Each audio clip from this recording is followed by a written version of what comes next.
বলি, আলহামদুলিল্লাহ আমি ভাই যতগুলো সমাবেশে সুযোগ পেয়েছি, সব জায়গায় আমি এই বন্দী ভাইদের মুক্তির কথা বলার চেষ্টা করেছি। এমনকি যশোরে যে ৮ দিনের সবচেয়ে বড় প্রোগ্রাম, ওই প্রোগ্রামে পর্যন্ত আমি আমার এই ভাইদের মুক্তির কথা বলেছি। এই ভাইয়েরা আমি যে সাক্ষী, আপনি যে কথাটা বলেছেন মামুনুল হক সাহেব কিংবা আমি, আমাদেরকে এই সমস্ত বন্দীরা পানি, খাবার আরো কত কিছু দেওয়ার চেষ্টা করতেন, খেদমত করার চেষ্টা করতেন। মানে এরা আমাদের সমস্ত জরুরত প্রয়োজনীয়তা, আমরা যখন কারাগারে গিয়ে মোবাইলে কথা বলতে পারতাম না, এই মামুনুল হক সাহেব হুজুর বা এই যারা আছেন আমরা কথা বলতে পারতাম না, এই ভাইগুলো আমাদের জন্য ফোনের ব্যবস্থা করতেন, বিভিন্ন সিস্টেমে ফোনের জি, ব্যবস্থা করতেন। জি, তো আজকে ধন্যবাদ। আমরা আসলে এইটা যদি বলেন আপনি, এটার জন্য আমরা দায়ী। আমি নিজেকে মনে করি, আমি যতটুকুই বলি আমি নিজে তবুও নিজেকে দায়ী মনে করি। আল্লাহর কাছে আমরা ক্ষমা পাবো কিনা, আল্লাহ পাক আমাদেরকে আসলে মাফ করবেন কিনা এটা জানি না। তবে শেষ কথা হলো, আসিফ আদনান ভাই কিংবা আবরার ভাইয়ের মামলার বিষয়টা নিয়ে বলি যে ইনশাআল্লাহ আমরা চুপ করে বসে থাকবো না।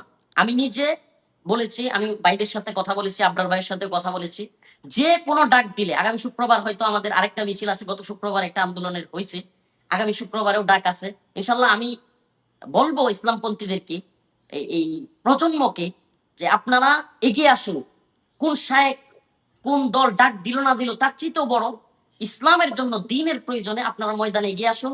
ইনশাআল্লাহ আমরা তরুণ প্রজন্ম আপনাদের সাথে আছি, থাকবো ইনশাআল্লাহ। জি, ইলিয়াস আসিফ ভাই, ভাই। আমি জি, কিছু কথা একটু বলতে চাচ্ছিলাম। জি প্লিজ। জি, আফওয়ান।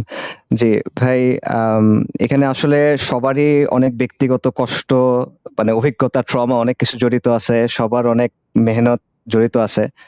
তো আমি আসলে কয়েকটা কথা একটু ছোট, ছোট পয়েন্ট করে বলি। ১ম বিষয়টা হলো যে ভাই, সামগ্রিকভাবে এই যে জঙ্গিবাদের এই যে নাটকটা বা জঙ্গিবাদের এই ন্যারেটিভটা, ওভারঅল যে ন্যারেটিভটা, এটা আসলে শুধুমাত্র ইসলামপন্থীদের সমস্যা না।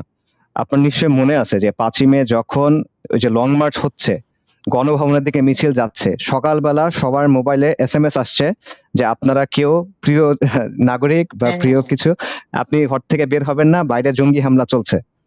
ঠিক আছে? এটা হয়েছিল যে ৫ই মে যখন লং মার্চ হচ্ছে তখন। তো ৫ই এই যে আগস্ট। জঙ্গি জি, ৫ই অগাস্টের সময়, সরি, এই যে গণঅভ্যুত্থানের সময়।